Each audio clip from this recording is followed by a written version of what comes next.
একটানা 15 ঘন্টা ভেসে বেড়ায় আকাশে, আঘাত করতে পারে প্রায় 14,000 কিলোমিটার দূরে। আর নির্দেশ পেলে তো কথাই নেই, মাত্র 7 সেকেন্ডে সব শেষ।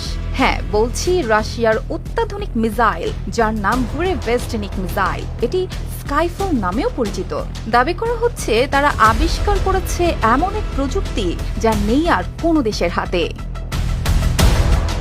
এই মিসাইলকে আলাদা করে তুলেছে এর শক্তির ধরন। সাধারণ মিসাইল যেখানে নির্দিষ্ট জ্বালানির উপর নির্ভর করে, সেখানে এটি চালিত হয় একটি ক্ষুদ্র পারমাণবিক রিঅ্যাক্টর দিয়ে। ফলে জ্বালানি শেষ হয়ে যাওয়ার সীমা প্রায় নেই। মানে জ্বালানি শেষ হলেও ঘন্টার পর ঘন্টা, এমনকি আরও দীর্ঘ সময় আকাশে থাকতে পারে। এই প্রযুক্তির কারণে এটি শুধু দূরে আঘাত হানতে পারে না, বরং টার্গেটের কাছাকাছি গিয়েও অপেক্ষা করতে পারে, যেন আকাশে লুকিয়ে থাকা এক শিকারী প্রস্তুত সঠিক মুহূর্তের জন্য। প্রতিরক্ষা বিশ্লেষকদের মতে এই মিসাইল প্রায় 14,000 কিলোমিটার দূরে আঘাত করতে সক্ষম।